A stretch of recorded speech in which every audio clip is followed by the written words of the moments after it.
Tunggu nanti waktu berbuka. Artinya apa? Jangan berbahagia di hadapan Allah Subhanahu wa taala.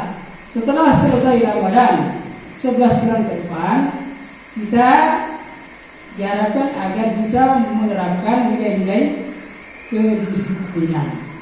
Itu sama ada dalam kedisiplin terhadap pribadi kita, keluarga kita, lingkungan kita, bahkan dalam hidup bermasyarakat, berbangsa dan bernegara. Jika disiplin itu harus kemudian diterapkan. Contoh misalnya begini, duduk dengerin ceramah juga harus disiplin, Bu. Jangan sampai penceramah berkuar-kuar selesai, kita juga di belakang asik dengan Android. Itu nggak disiplin namanya. Ya ngapain undang penceramah kalau penceramah kita dia di belakang asik juga dengan apa kan? Memang banyak sekali sudah materi di sini. Kalau dibuka klik, hikmah halal bihalal muncul semua itu. Ya, muncul semua. Baik, sekalian dimuliakan Allah Subhanahu wa taala. Kemudian yang kedua, pelajaran bisa kita ambil dari tarbiyah Ramadan adalah kita dididik agar berlaku jujur. Ya, berlaku jujur. Ini masalah luar biasa ya. Baru sehari saja itu Ramadan pertama, puasa pertama itu rasanya luar biasa ya. Terasa sekali antara rasa haus, lapar terasa sekali. Betul nggak? Dan kemudian tiba pada waktu menjelang zuhur, kan kita berwudu itu. Bisa kan kalau ketika kumur, telan dia setetes saja telan. Bisa nggak? Jadi jangankan KPK, jangankan polisi, jangankan kejaksaan, jangankan pengawas, nggak tahu itu teman di samping kita yang sementara dulu itu pun nggak tahu kalau kita dengan air, ya kan? Tapi kenapa kemudian kita tidak melakukannya? Ada yang bisa jawab? Kenapa kita tidak bisa melakukannya? Kenapa? Karena kita sedang puasa. Ada yang lain jawabannya? Karena kita yakin bahwa Allah sedang contohkan ada seorang pengembala pada masa Umar bin Khattab.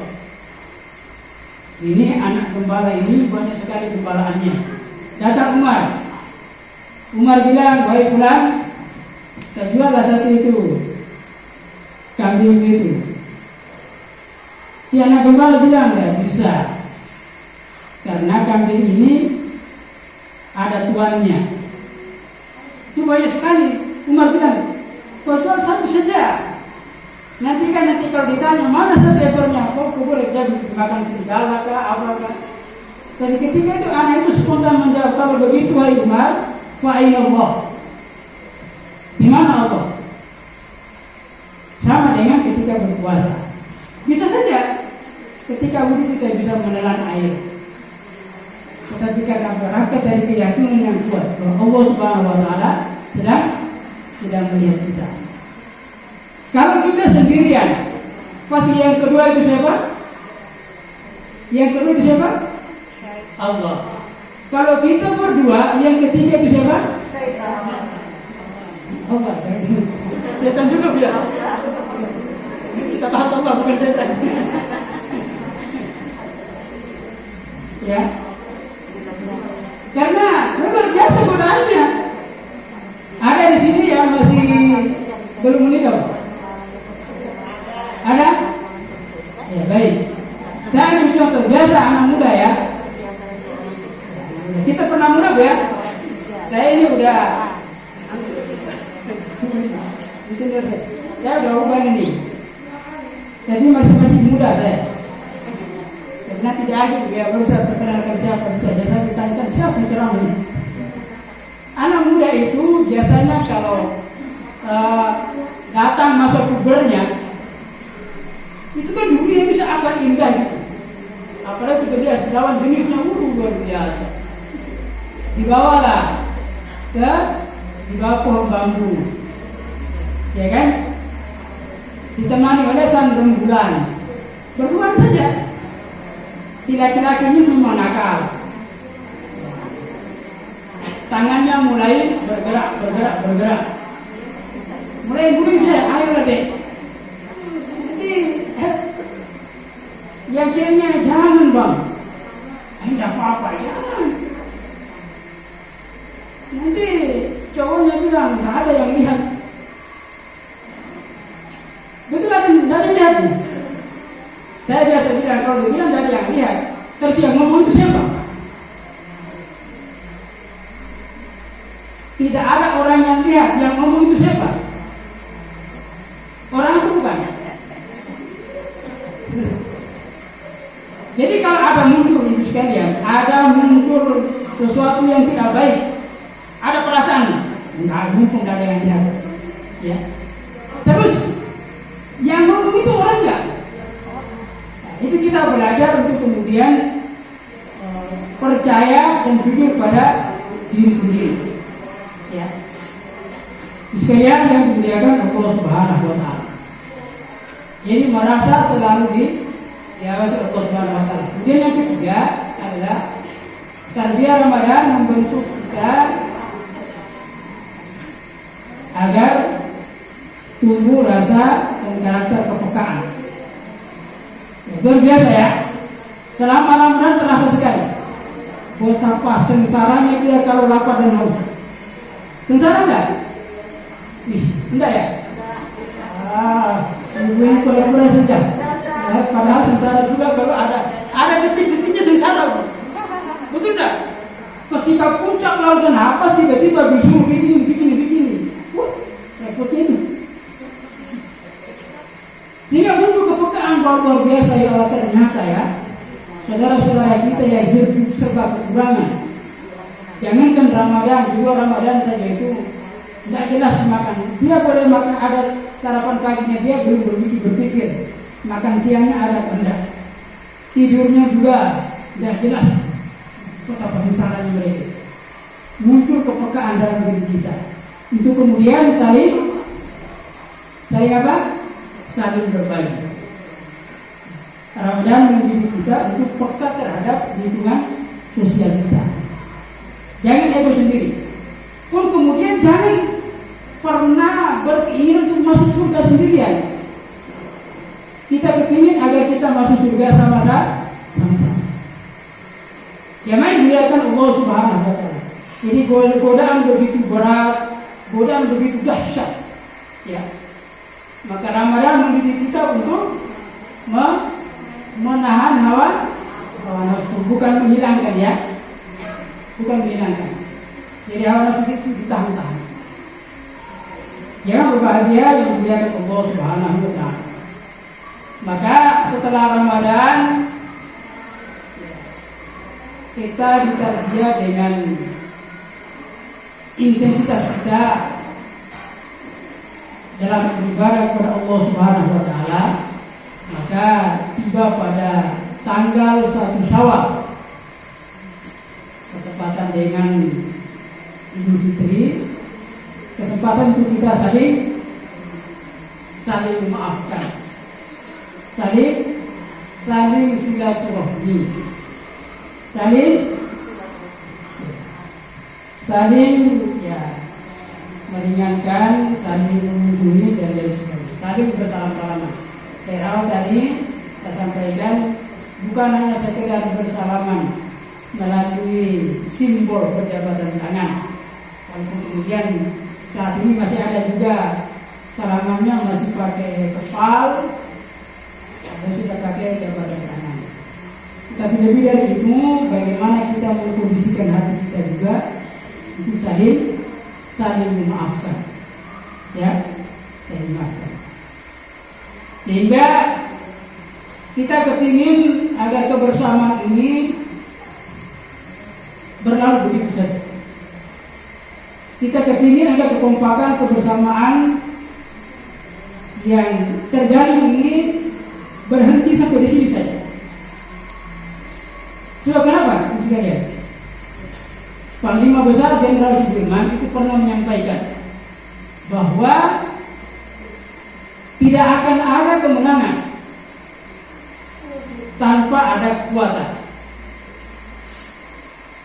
tidak akan pernah muncul kekuatan tanpa adanya persatuan dan kesatuan. Dan tidak akan pernah mungkin terbentuk persatuan dan kesatuan tanpa adanya silaturahmi. Sehingga silaturahmi kita hari ini bagaimana kita jadikan ajang untuk saling membangun kekuatan, saling membangun kebersamaan untuk masa depan agama kita, bangsa kita, negara kita. Kenapa sampaikan begini, ibu sekalian? Ibu semua ini adalah rahim peradaban. Sekali lagi, ibu semua ini adalah rahim peradaban. Makanya ada yang menyatakan bahwa madrasah yang paling pertama bagi seorang generasi muslim, seorang kader berjuang, seorang mujahid adalah ibunya. Makanya kalau mau jihad atau menjihadkan kader generasi, pejuang pelanjut risalah kenabian ini, maka didiklah anak-anak kita sekarang. Jadi jangan tunggu nanti. Kalau sekarang kan tidak mungkin, sudah terlambat. Misalnya usia begini kita ngajari, itu terlambat. Tapi kita didik generasi kita ke depan, itu saat calon ibunya itu dia berusia di bawah 15 tahun. Calon ibunya berarti anak kita sekarang. Dan kuncinya itu bermula dari RA, ya, pendidikan berpendidikan. Membiasakan mereka dengan kalimat-kalimat thayyibah, membiasakan mereka dengan akhlak-akhlakul karimah, mengakrabkan mereka dengan Tuhannya. Itu pekerjaan yang paling mulia. Pekerjaan para nabi adalah mengakrabkan generasi kita dengan Tuhannya. Dan itu mungkin melalui wadah Rodul Atfal, ya. Kita tidak menafikan sekolah umum, ya, tetapi basis yang paling banyak ada di madrasah itu sendiri. Sekali lagi sekalian dimuliakan Allah Subhanahu wa taala, ibu-ibu adalah madrasah pertama bagi generasi kita, dan ibu-ibu semua adalah rahim peradaban. Kunci jawabannya ada di tangan ibu sekalian. Maka belajarlah disiplin terhadap diri kita, belajarlah jujur terhadap diri kita, belajar kita peka dengan orang-orang di luar diri kita. Insya Allah Subhanahu wa taala pasti akan memberikan jalan-jalan terbaik untuk kita. Jadi Allah Subhanahu wa taala sekalian, walladzina jahadu fina, dan orang-orang yang berusaha bersungguh-sungguh di jalan kami. Ini kan ujian ibu ini, usaha ibu yang tadi bilang beliau luar biasa, ya. Tidak usah kita hina, kita apakan ini virus COVID-19. Dan kita jalani saja. Membuat kita harus berpisah. Jauh, ya, dekat terasa jauh sekali, Pak. Ya. Mulai dari tahun lalu sampai hari ini tidak bisa bertemu dengan anak didik kita. Seperti apa sudah yang mereka belajar di rumah, ya? Jangan sampai online dia buka, kemudian dia absen, pergi dia biarkan HP-nya. Ini juga musibah. Tetapi kita doakan. Kita doakan. Semoga segera berlalu COVID-19. Sekalian yang dimuliakan Allah Subhanahu wa taala. Nabi menitipkan pesan tentang jawab itu kepada ibu sekalian. Kan menarik kalau Nabi mengatakan bahwa al-jannatu tahta atau dalam mahati. Jangan lihat telapak kakinya, Bu, ya. Itu kiasan dari Nabi. Surga itu di bawah telapak kaki. Artinya bahwa surga dan nerakanya anak kita, generasi kita, tergantung bagaimana ibu menilainya. Tentu saja dibantu oleh bapak-bapak. Bahkan lisannya ibu-ibu itu luar biasa, dasar sekali. Saya pertama kali saya dengar itu saya kaget dan luar biasa. Imam masjid dalam sekali saya tahu, imam utamanya. Imam utama masjid dalam. Syekh? Sudah isi. bukan Surai. Jadi saya sudah di sini, waktu kecilnya masih usia TK, itu kan suka bermain dia. Itu di padang sana kan padang pasir, bukan padang debu. Jadi ibunya cerita itu saat di rumahnya beliau itu ada tamu, ada kedatangan tamu, ibunya siapkan sop kambing. Saya sop kambing. Ini sudah di sini, sudah kecil, kan gembira dia. Main di luar, dia lari masuk itu sambil menggenggam pasir, Bu. Dia masuk, dia taburin semua itu sop kambing itu di pasir. Kalau contohnya kalau ibu bagaimana perasaannya? Yang bagaimana sih kalau ibu? Coba. Nangis, Pak. Hah? Kamu apain anak itu? Coba, mau diapain anak itu? Ini tamu mau datang, disiapin sop kambing, ditanya sop kambing, ditaburin pasir. Kayak apa mungkin ditampar, Bu, ya? Yang bener aja dulu. Ngomel ya? Kayak apa ngomelnya? Kurang ajar kepala otak saya. Pasti sumpah salah kan? Jadi apa perlakuan ibunya? Saya sudah. Apa yang keluar dari sana? Sudah pergi ke sana jadi imam masjid. Pergi ke sana. Jadi imam masjid haram. Itu kalimat yang terkeluar dari ibundanya. Benar enggak? Beliau benar-benar dari doa ibunya yang tidak tersengaja kan, muntah dari lisan ibunya. Maka berhati-hatilah jaga lisan kita. Lisan segala kata-kata keluar dari mulut seorang ibu bisa terhadap anak itu doa. Ya. Kata-kata yang keluar dari lisan seorang ibu terhadap anaknya itu doa. Dan itu sangat makbul.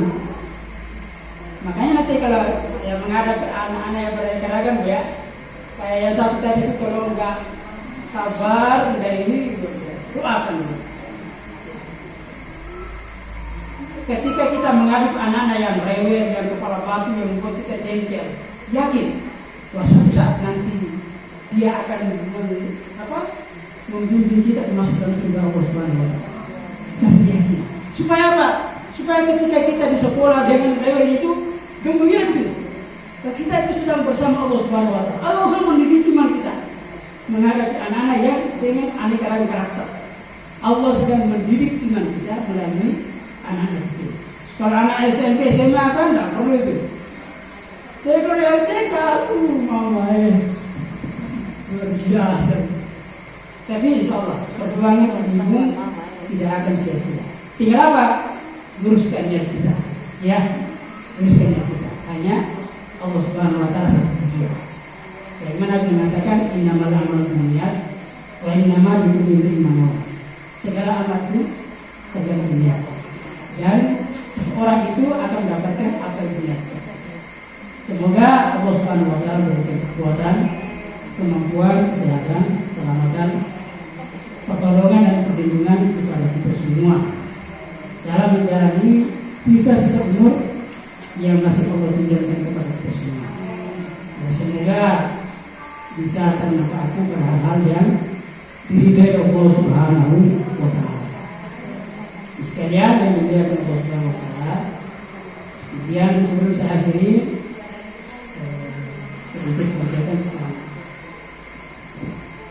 perkenalkan diri saya ya. Biasanya orang di awal saya terakhir biar mereka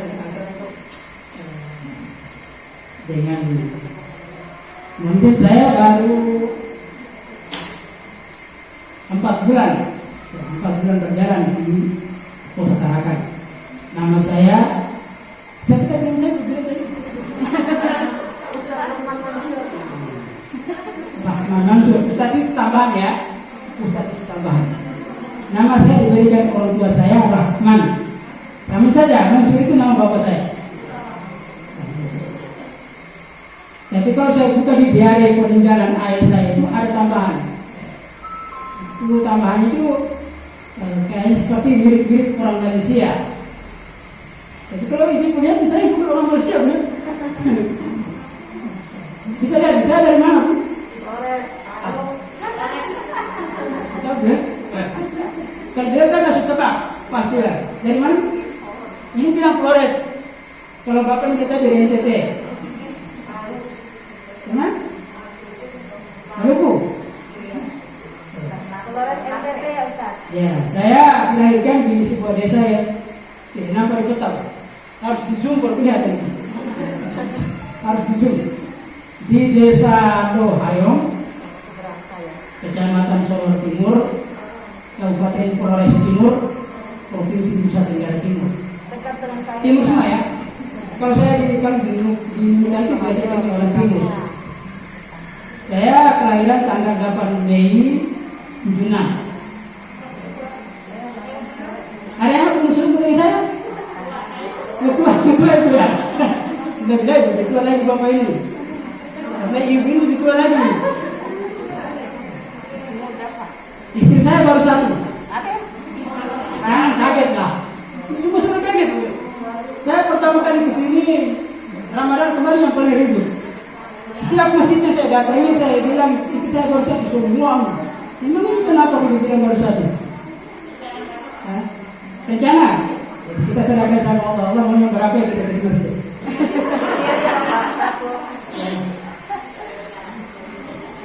Anak saya baru 7. Oh, tambah lebih lagi.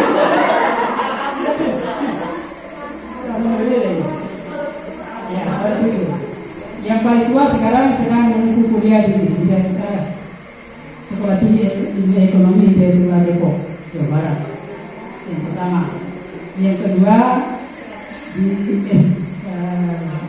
Pondok Tahfiz Quran di Hidayatullah cabang Serpong, Provinsi Banten. Yang ketiga itu pernah ngantri di Pondok Tahfiz Quran Hidayatullah cabang Bekasi. Sekarang karena dia katanya dilapor ke saya mau cari suasana baru. Saya bilang sudahlah pulang. Sekarang sama-sama saya di sini. Alia MA itu ya. Yang limanya sama saya sih. Yang keempat, insyaallah kami ini di SMP kelas 1. Yang kelima SD kelas 6.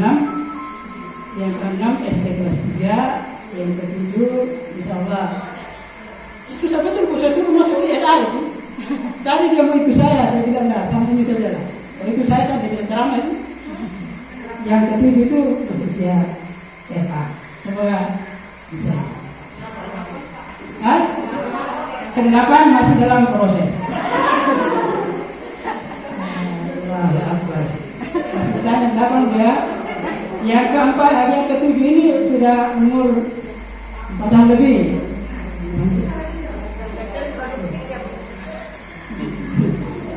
Karir tugas saya pertama masuk di Hidayatullah. Saya tamat aliyah di tempatnya Pareto. Saya tamat aliyah masih di Flores. Tamat aliyah, kemudian 94 saya masuk Gunung Tembak. Suruh sekolah lagi. Jadi masuk lagi di aliyah Gunung Tembak, 3 tahun lagi, masya Allah luar biasa. Jadi saya kelas 2 itu saya tanya. Pertama saya tanya kepala sekolah saya, Ustaz Zainuddin saja.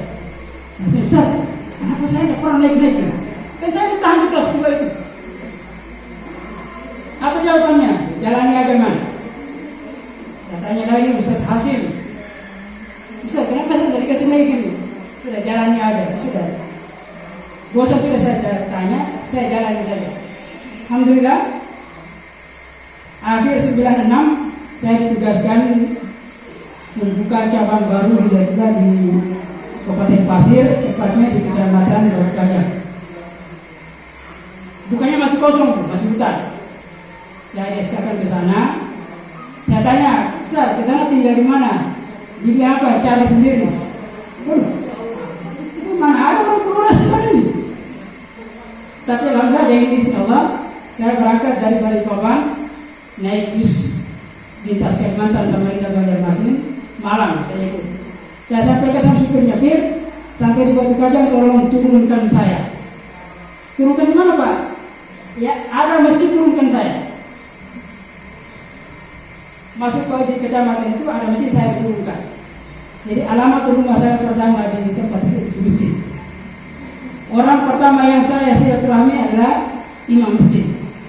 Jadi silaturahmi berjenjang, imam masjid, RT, RW, Pak Kades, Pak Camat. Dan alhamdulillah dari 97 sampai 2002 saya di Batu Kajang. 2002 saya di SK-kan pindah tugas ke Nunukan. Dari 2002 sampai 2020 saya di Nunukan, kurang lebih 18 tahun di Nunukan. Kemudian saya sebelum dibisikin saya sudah rasa, sebelum Munas sudah kita kemarin itu saya sudah rasa bahwa saya pasti akan dimutasi. Dan saya juga sudah mengatakan sama istri saya siap untuk digeser kemana saja. Dan saya membahasakan bahwa mutasi ini adalah tarbiyah kematian. Ya, tarbiyah kematian. Kan biasanya kalau tugas terlalu lama itu, berat itu pindah itu. Ya sudah punya banyak ini berat. Jadi saya tarbiyah kematian sudah datang malah promosi nanti dulu tidak bisa, harus pergi. Ya kan? Kalau sudah dibacakan SK sudah berani. Alhamdulillah. Akhir Februari saya tidak mengutarakan dan sampai hari ini. Tentu saja kepada Ustaz, tolong kami dulu, Pak. Tolong kami dulu. Pak Sandra itu pernah jadi kepala Kemenag bukan? Salah, saya kenal betul. Jadi mohon kami dulu. Saya tugas di Dewan Pengurus Daerah di DPD, bukan di yayasan. Saya temani anaknya beliau. Anaknya Ibu Aksa, beliau ketuanya, saya di bendahara. Saya dibisikin kemarin ke Ustaz Ali Ustaz untuk diminta isi tausiah halal. Dari mana saya bilang siap kapan saja, di mana saja dan dalam keadaan apapun. Itu sudah kita berada demikian. Semoga tidak ada hikmahnya. Semoga Allah Subhanahu Wa Taala berikan yang terbaik. Untuk kami barokahnya kegiatan kita pada pagi ini, maka kita sama-sama hadirkan sholat kita, kebutuhan pandangan kita rendahkan diri kita di hadapan Allah Subhanahu Wa Taala. Semoga Allah Subhanahu Wa Taala berikan yang terbaik untuk kita semua, dan semoga Allah Subhanahu Wa Taala mengampuni dosa dan kesalahan kita semua. Kita awali doa kita dari baca surah Al-Fatihah. A'udzubillahi minasyaitonir rajim. Bismillahirrahmanirrahim. Alhamdulillahirabbil alamin. Ar-Rahmanir-Rahim. Iyyaka na'budu wa iyyaka nasta'in. Ihdinas siratal mustaqim. Siratal ladzina an'amta 'alaihim ghairil maghdubi 'alaihim waladdallin. A'udzubillahi minasyaitonir rajim. Bismillahirrahmanirrahim. Alhamdulillahirabbil alamin. Allahumma shalli 'ala Muhammadin wa 'ala alihi wa sahbihi ajma'in bi rahmatika ya arhamar rahimin. Allahumma ighfir lana wa liwalidayna wa li jami'il muslimina wal muslimat wal mu'minina wal mu'minat al ahya'i minhum wal amwat. Rabbana hab lana min azwajina wa dhurriyyatina qurrata a'yun waj'alna lil muttaqina imama waj'alna lil muttaqina imama waj'alna lil muttaqina imama. Allahumma arina al-haqqa haqqan warzuqna ittiba'ah wa arina al-batila batilan warzuqna ijtinabah. Allahumma inna na'udzubika min an nushrika bika shay'an ma wa nastaghfiruka lima la na'lam. Allahumma inna nas'aluka salamatan fid din wa 'afiyatan fil jasad wa ziyadatan fil 'ilmi wa barakatan fil rizqi wa tawbatan qabla al-maut wa rahmatan 'inda al-maut wa maghfiratan ba'da al-maut. Allahumma hawwin 'alaina fi sakaratil maut wa najatan min an-nar wal 'afwa 'inda al-hisab. ربنا لا تزغ قلوبنا بعد إذ هديتنا وهب لنا من لدنك رحمة إنك أنت الوهاب. ربنا آتنا في الدنيا حسنة وفي الآخرة حسنة وقنا عذاب النار وقنا عذاب النار وقنا عذاب النار. وصلى الله على محمد وعلى آله وصحبه وسلم. سبحان ربك رب العزة عما يصفون وسلام wassalamu ala mursalin walhamdulillahi rabbil alamin.